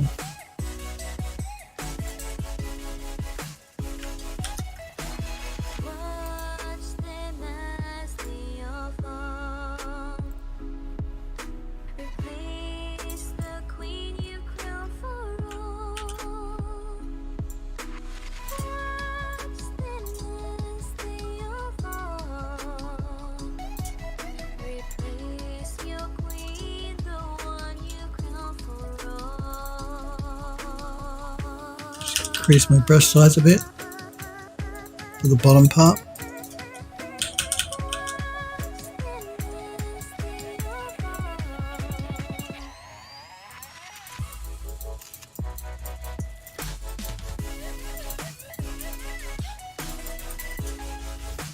Going to change the color a little bit.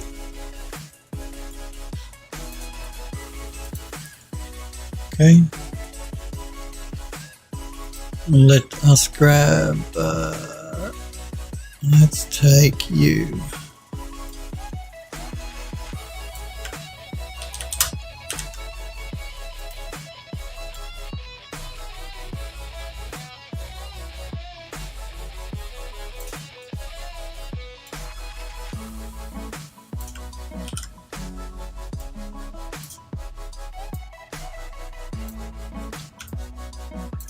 Stop doing that.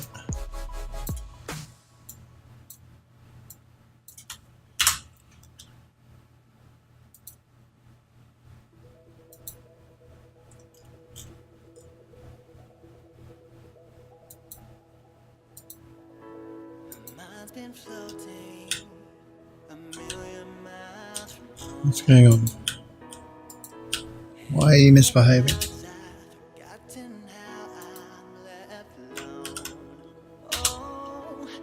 chasing dreams since I was young. I never stop. Oh, if I fell, I would I'm not sure what's going on with my erase brush here. cause I see you in my shoes, standing where I'm meant to be. Got everything, nothing to lose, so I keep living my dream. I'll hold the ropes, I won't give up. Our time is now, it's at my luck, it's at Why is my brush not showing up?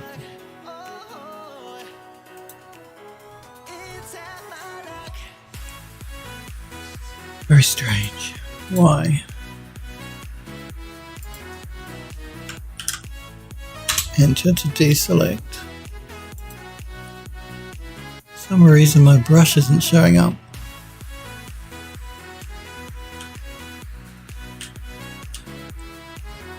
Oh, okay. I accidentally hit the caps lock key. I've done that before in Photoshop, and then it takes me a good 5 minutes to work out why my brush is not showing. So yep, if that ever happens to you, you hit your caps lock key by mistake. From deep end, nothing's been wasted, it's up to you. Oh, it's part of me, it's all I need, it's all I got. Oh, so I will fight until the end. Okay, next one. Oh, 'cause I see you in my shoes, standing where I'm meant to be. Got We can use this color because we can do some color correction to make it blend better if we want, if we need to. So let's do that. Because I have this really long section through here. So let's take this one.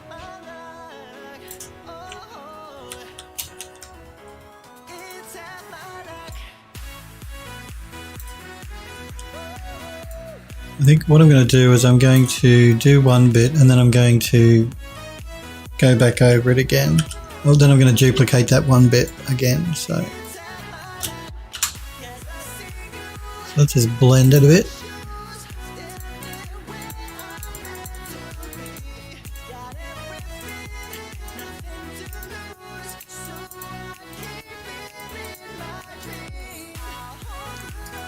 And we can duplicate it.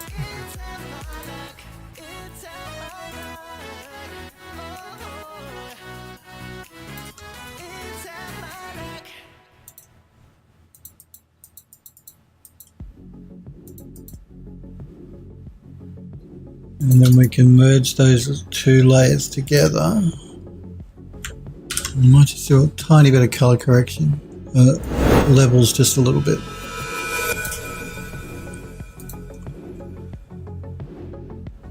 Okay.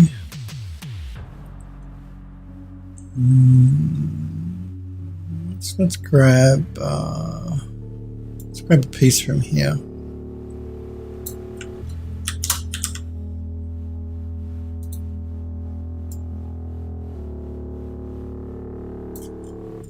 We can make it work. It is way too dark for the section we're working in, but we can make it work.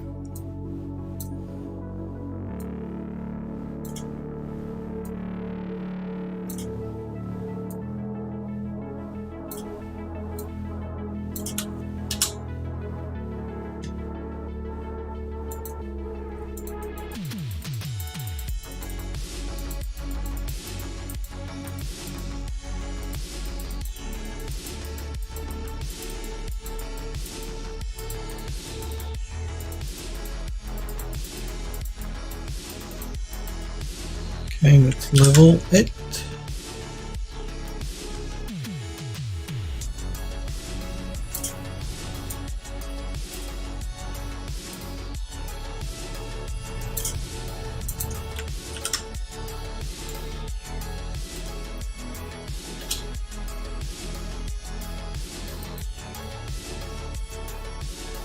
Getting there, nearly there.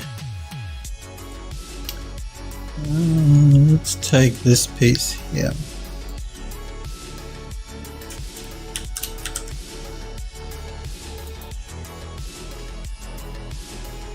Move it up to here.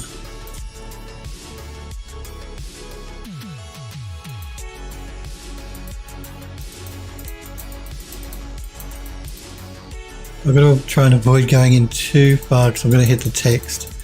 Sort of defeats the purpose of trying to cover it up if you erase over it again.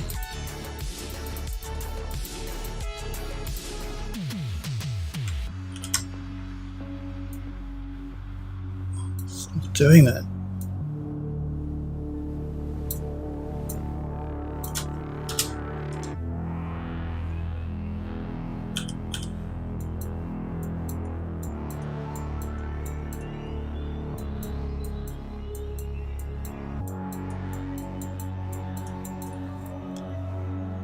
A little bit there that I've missed, so I'm going to just actually I'm going to duplicate this piece. I'm going to move it down. Should be able to hide it there. Let's merge visible and keep going with the last few pieces. So bit here and here and here, so let's take a bit from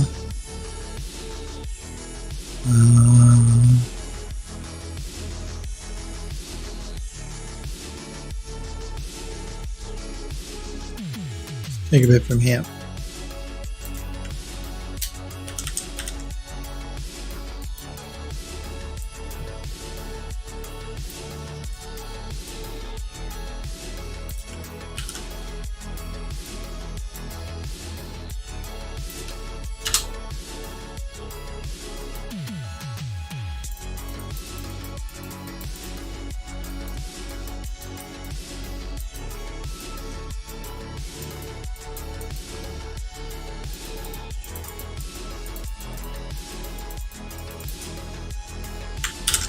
Just level it a little bit.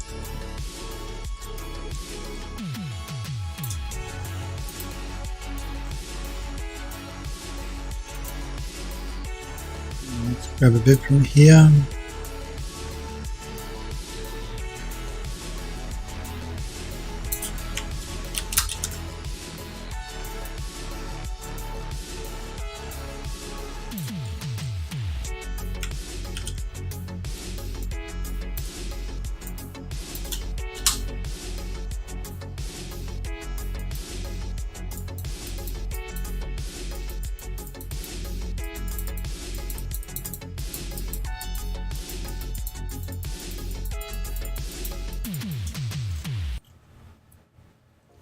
Just level that just a tiny bit.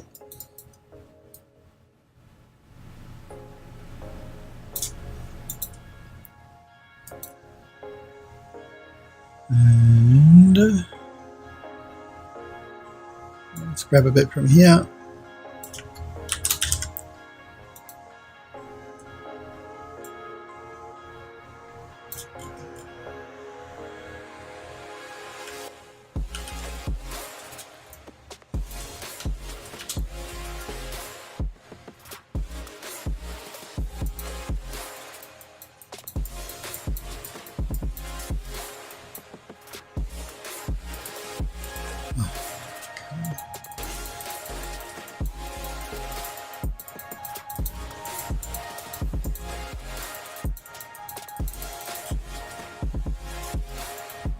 Just going to transform that up a little bit to cover that V that was showing there. And just clean off the edge right there.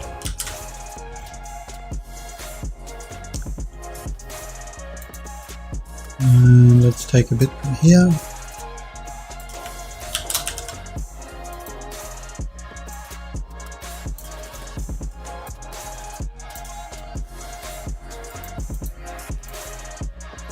Cut that bit off there.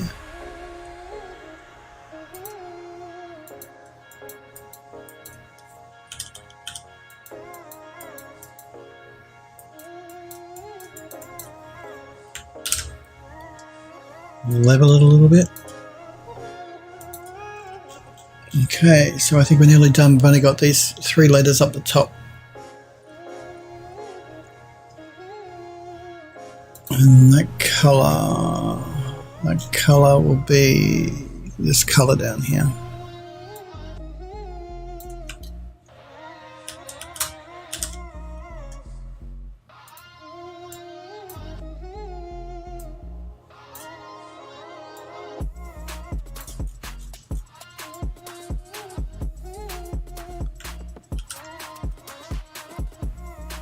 Oh, stretch my back. Every time, I do it every time. I'm so used to just... I must change that setting you mentioned, Smurfberry Barbecue, in the preferences, because I keep doing it time and time again.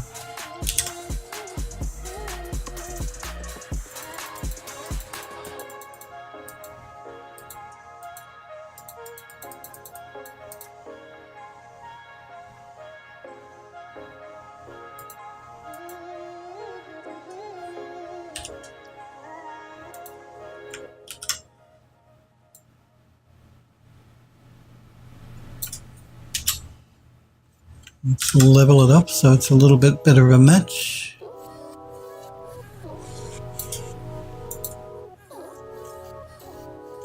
Two more letters.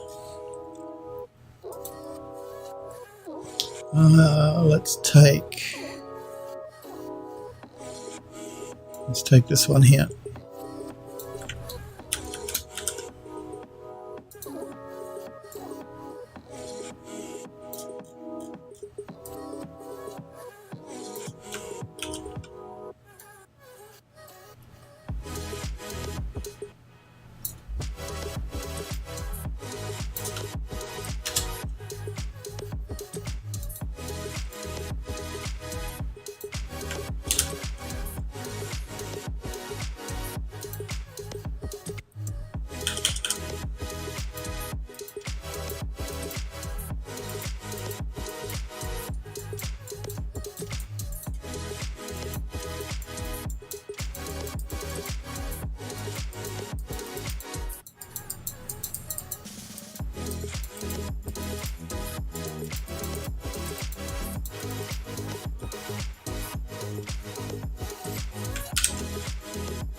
Last letter, which will be the color of, let's go with this one, because why not? No, actually, let's go with this one, because why not?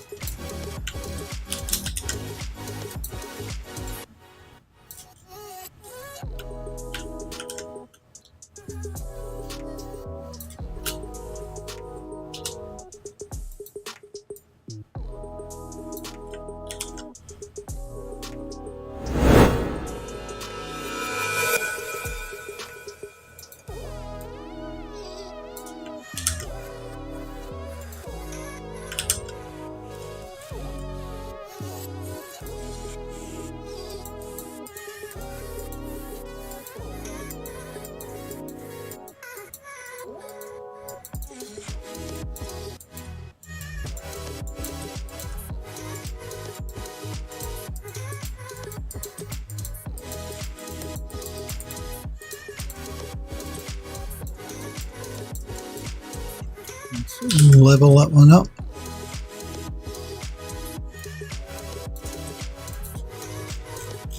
Okay, I think we have all of our letters covered up. Let's merge everything. Everything is looking cool. We've got some letters here and here. Let's see if we need to cover them up or if they're hidden somewhere else within the model. Let's save as, so we keep a separate copy.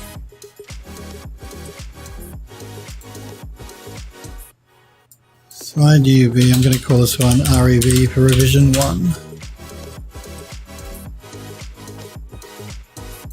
Let's jump back into Max, into Material Editor,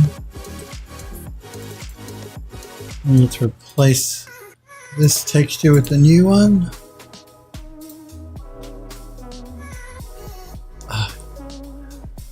We got most of them, but not all of them. We do need to copy. We need to get rid of that those few left. Bugger. Bugger. That's okay.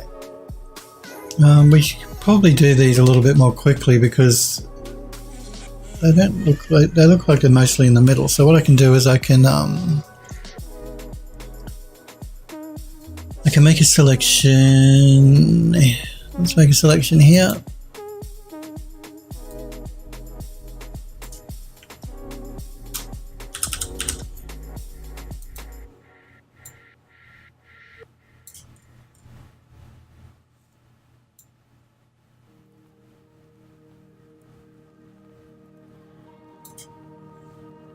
Let us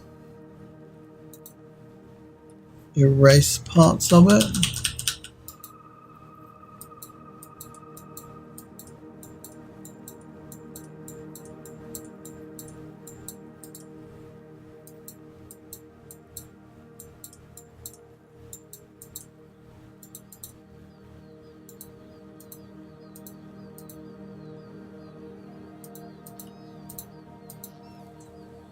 Let's just change the levels a little bit.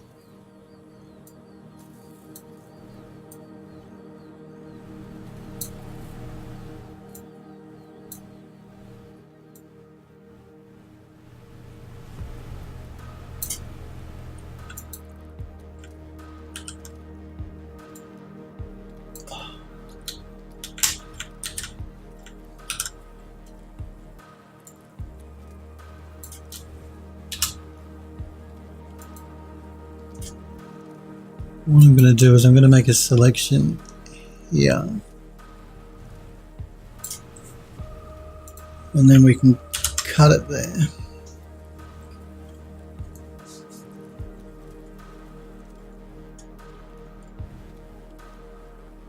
I actually don't know if we need to worry about those ones. I think it's mainly these ones here where it was saying remember. So let's copy you.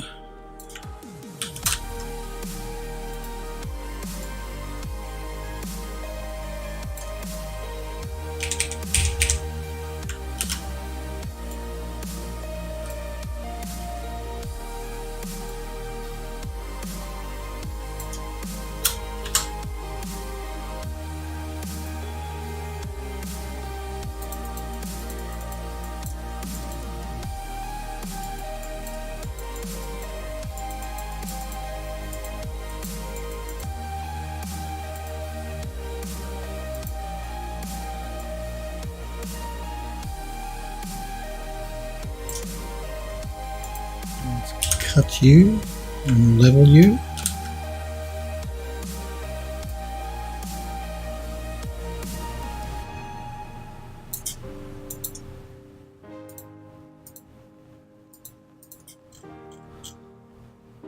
Let's do a save as here and see what that looks like.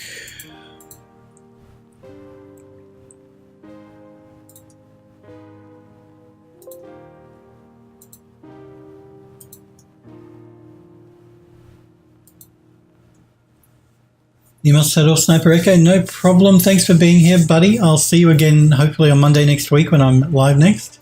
You're quite welcome. You have a great weekend, Sniper Echo. Thanks for popping in. Thanks for being here. Oh, we got half of it. We still got the other half to go. What a pain.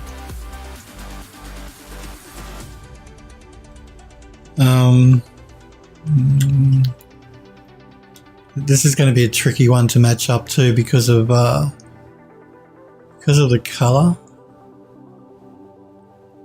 This might be something that, because this is sort of split between here and here, it looks like there might be something here as well. The Photogrammetry software has done a really weird split. So this might be better done in Mari. This little bit of correction through here and here might be better for us to do in Mari. It'll certainly be much easier for us in Mari. So I think that's what we'll do. We'll fix that last little bit up in Mari when we come to start texturing everything else up.